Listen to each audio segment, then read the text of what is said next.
For our scripture portion this morning, we're going to turn back to the book of Revelation and to the second letter that was revealed to John on the island of Patmos that he shared with us and with the church in that day.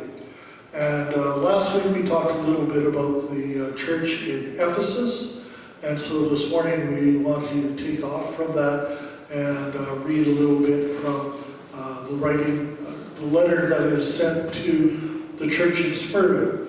And to the angel of the church in Smyrna write the words of the first and the last who died and came to life. I know your tribulation and your poverty, but you are rich.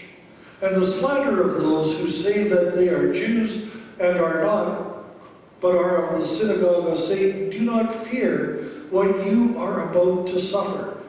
Behold, the devil is about to throw some of you into prison, that you may be tested, and for 10 days you will have tribulation.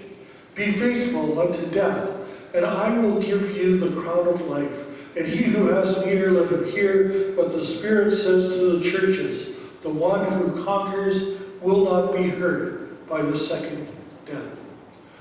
Last week I began by talking a little bit about what the writings of to the churches may mean for us today. One of the things that we often hear as pastors and as Christians, I'm sure, is what's happening to this world? Why in the world are people doing the things they are doing? I don't recognize my own country anymore, this world anymore. It just doesn't make sense. What's wrong with all of those things? And what are we supposed to do about it? As the church, what are we supposed to do? Well, there's a number of different ways of looking at these churches and interpreting them on different lines, and many of them are very valid, but I want us to take a more practical route in our study on them today and for the next couple of weeks or so. A more practical point of view in the fact that I believe that these words were revealed to John and given to the church while they were in the midst of persecution. And the reason why we can look at them today is because they themselves, the disciples and Christians at that time, were looking to God and saying, how in the world are we supposed to survive in the midst of all of these troubles, in the midst of all of the things that are going wrong? And so I believe these words were for them, but they are also for us, because we find ourselves in a similar situation. So what about Smyrna? Well, of all of the churches that are mentioned in that are mentioned in Revelation, Smyrna would be the one that people would look at and say, what a jewel, what a gem. Kind of like the difference between Saskatoon and Regina. You know, in Saskatoon we can puff up our chest and say, we've got 7 bridges. And Regina says, well, we don't have any because we don't have any water.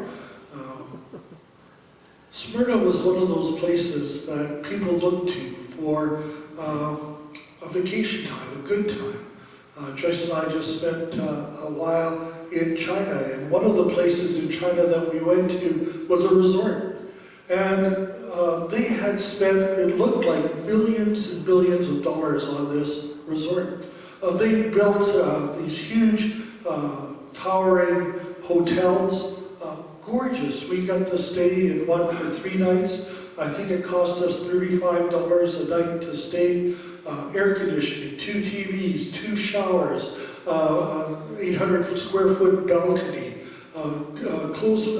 washer in our home. I mentioned air conditioning, just right downtown, we couldn't believe how beautiful a place was. We had a view of the river that eventually becomes the Mekong River as it goes through, not Vietnam, but Laos, I think. As it goes down, it goes through North Vietnam and ends up at the edge of Hanoi. We saw across the way from us, it must have been 20 acres of of white sand that someone had brought in, that the government had brought in, and made this huge stretch of beach, and they had parasailing and all sorts of things. It doesn't sound much like I believed a communist country would be, but it was a place where people came to relax. It's known as the Riviera, or the place of relaxation in all of China. This is the kind of place that Smyrna was. Paul had written to the Corinthian church at some point in time of his ministry, and he says that God has chosen the foolish to shame those who are strong. And if anybody would look at the city of Smyrna, they would say, that's what I want. That's what it's all about.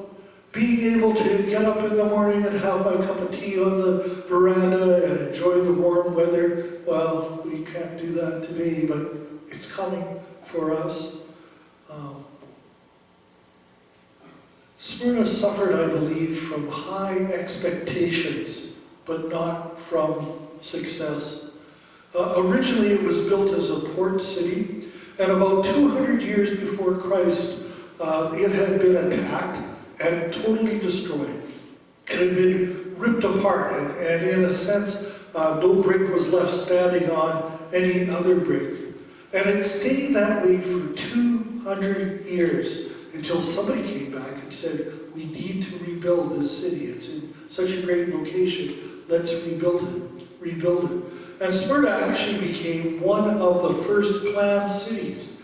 It was a city, a brand new city. It was a place that was designed for people to come and to go and to do all sorts of things. In fact, Ephesus, that we talked about last week, was associated with the Greek culture. Smyrna was associated with the Roman culture. They actually became the first one of the first places to worship the emperor, emperor of Rome, as a god.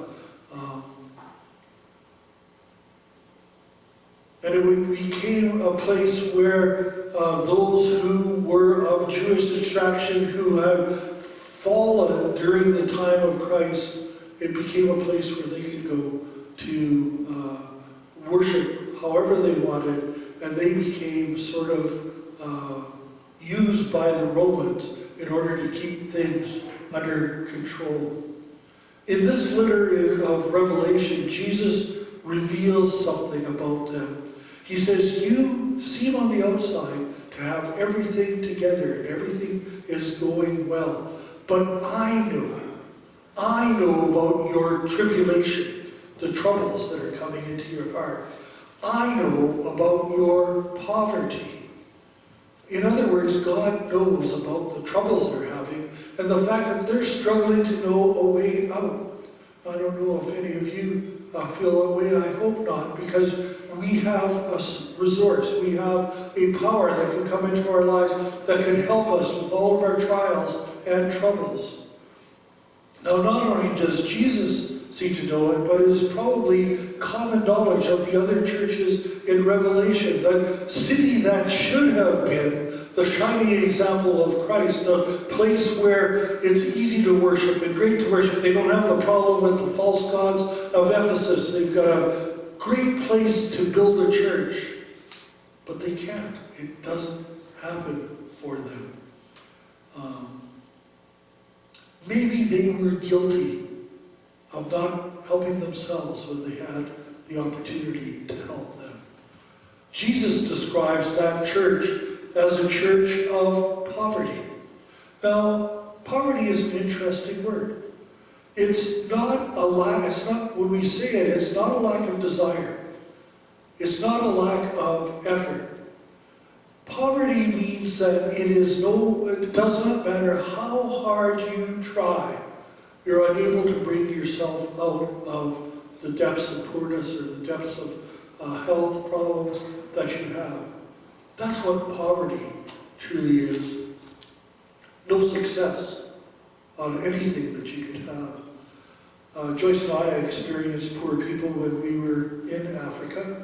One of the first impressions I had of Africa as we stood around and waited for our worship team to get playing. And, sometimes people take a while to get things rolling. And I remember standing there and looking at a man. He was holding a candle in his hand. I don't know about you, we just celebrated the birthday of the fellow who's been living with us for a number of years. Joyce bought some candles. We didn't light candles for them, but we bought the candles. Anyways, that's what candles are for. Candles are for romantic tub sits. Candles are for eating out at a fine restaurant. Candles are for birthdays and all those kind of things. And so I looked at him, and he had a candle about this big, white, and fairly large around. I said, "So what's the candle for?" And he looked at me and said, "For light." And I tell you, from a North American perspective, that threw me. And I realized I was standing next to a man who was so poor that the only light that he could invite into his home was a candle. And that candle was important to him because of that. Africa is a bottomless pit. It is a place that you can expend all of your resources and all of your things, because it is and can be a place of poverty. That's why in the middle of the afternoon heat, their young people get out and run laps around the track. Some people think, oh, they're lazy, but they aren't lazy. They just have a hard time experiencing the success that we find so easy. And these young people will run and run and run with the slightest hope that they will one day get a call from somebody outside of Africa saying, "We want you to come and play for us, either soccer or whatever sport they might be, or run, or do something that will allow them to overcome." The first week we were living at a hospice, and we moved into our house, and that was big news because we moved into an area of town that didn't have a lot of white people living in it. And so we moved into our house, and the first morning a man shows up at our door knocking at our door. "What can I do for you?" And we looked at him and we said, "Well, not a lot." We sort of complained, and we said, "Well, it seems to be a long way for us to go to get bread and eggs and other things for breakfast." And the man says, "I'll bring them to you from my store." And he says, "Just wait." And he went away, and about an hour or so later, he came back with a handful of eggs and a bag full of bread that he gave to us, and we bought them from him. And we said, "So where's your store?" "Oh, he's close by." And he said, "What do you want tomorrow for breakfast?" Same sort of stuff. And the next day, he brought the same sort of stuff. That day, we decided, well, we're going to find out where this guy his store is, because we may want other things. And so we went looking for him, and we found him. He had taken cardboard and picked it up and stuck it against one of the walls of one of the homes that were there, in such a way that he had a little store, window front and a store. He didn't have any groceries, he didn't have any product, he didn't have anything to sell us. It was just a place. By the way, the place was backed up to a huge, beautiful UN building that he didn't have access to. But he built his little grocery store just outside the wall. And we found out something about him. When we asked him for bread, he would travel as fast as he could to where he knew he could buy bread at a discount, pick it up for us, and bring it back, and then sell it and split the profit with the person who had it. The same thing was true with eggs, and we got him to get us a case of pop and a few other things. That's being poor. And we can see that around us, I think, from time to time. But that's not poverty. Poverty is a place where you can go in which you can't satisfy your own needs. It's a place where you can be legally robbed by the system. one of the things that I've learned over the years is that a lot of people in third world countries work hard, scraping together whatever they can, only to give it all away so that they might live and receive back from those who they give it to just a small portion that doesn't cover their work and doesn't even cover their hunger. They're bullied as well. I think Jesus is revealing one of the ways that God works in our lives. He talks a little bit about this place as being a place of resurrection. It modeled a place that had been dead, had come back to life, and now was even more blessed. We're greater than it was before, the city of Smyrna. It's the promise of God. It's the promise of the resurrection. We live. And we enjoy life, and we have a great life, and things are going well, but eventually, you know what? We get older. And unfortunately, many of us pass away and die during that time. And we look at that and we say, well, that's great, that's wonderful. But what we forget is that for those who know Christ, those who know God, that even though we die, we may live again. In the same way that the city of Smyrna was once a city of ruins, and somebody got in their idea, and it became one of the first planned cities in this world. They got a fresh start on things, and they were able to even be greater in their latter times than in their former times. They've gone from being dead to one alive, and it can happen again. And I think what the book of Revelation is pointing us to is in our lives there are going to be dormant times. There are going to be times when we look around us and say, well, I'm not a lot of use to God, I'm not a lot of use to the people around me, I'm pretty miserable. What's life got to do with it? It doesn't seem fun. We struggle in tribulation. We struggle because this world is not a kind place, not a friendly place. This world is filled with anger and frustration and illness. And we exclaim out to God, enough is enough. I've had enough. Help me.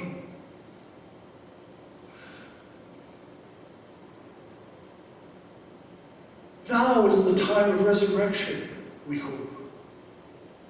And God reveals to them as He reveals to us that poverty does not have to be our calling. Poverty does not have to be the way it always is. You're going to go through rough times. You're going to go through troubles. You're going to get poked. You're going to get pushed. You're going to get scared. And all of those things are possibilities that may happen to you and happen to others around you. Those things are true, but God's promise is, even though you die, you shall live. Even though everything that you counted on is gone, you shall live. Is it easy? No. Of course not. Was it easy rebuilding the city of Smyrna? Of course not. But it was worth it in the end. And God says, you are not the ones in poverty. They're actually rich, is what God says to them. In the midst of all of the troubles that you think you have, do you realize that you alone, you outside of the people of this world, have a relationship with Christ? You know Him as your Lord, you know Him as your Savior, and that means He will save you because He loves you and desires only the best for you. And they're not the ones in poverty, they're the rich. And that richness comes out of the blessings of God.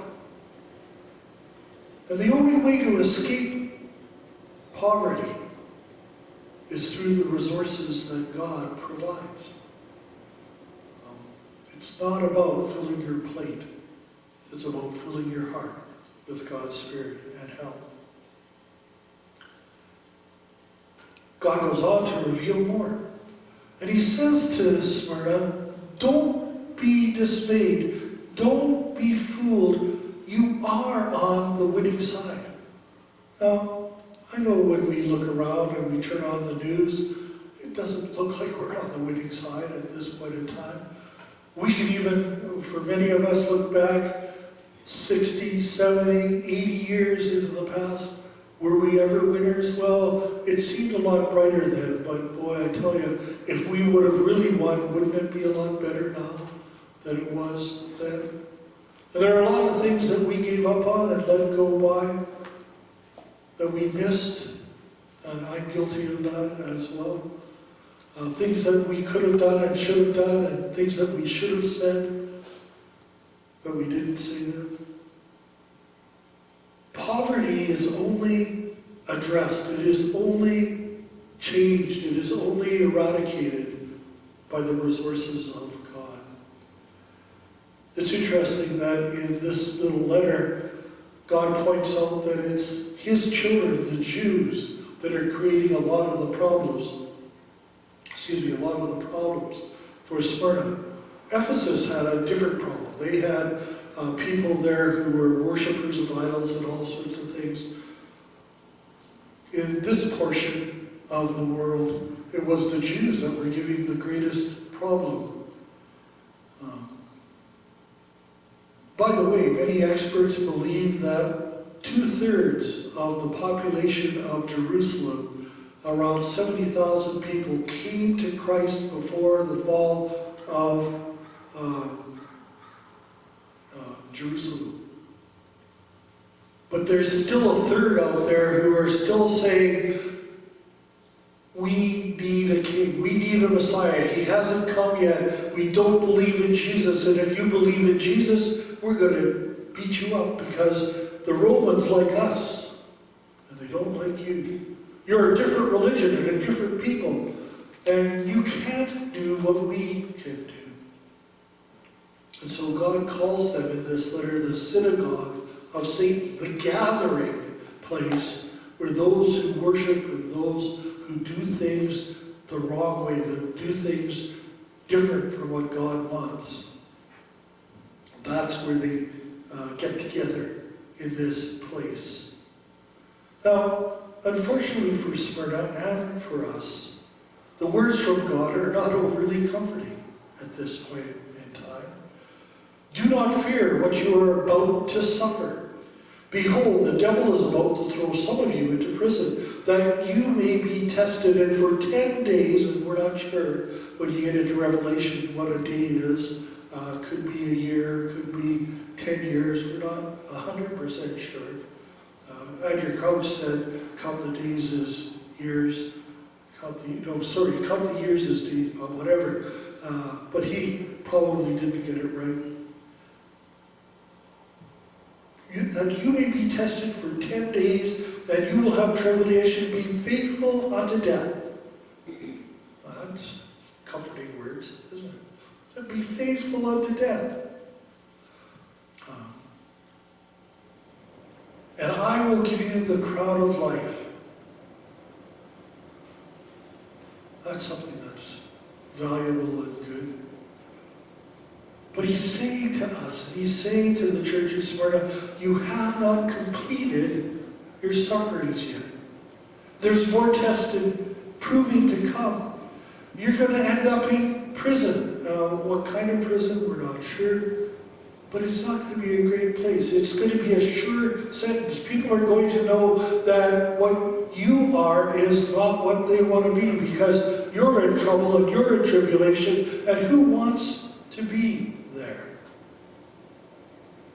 But whatever it is that ends up putting them in prison, it's not just for show. They are really put there as punishment for what they believe.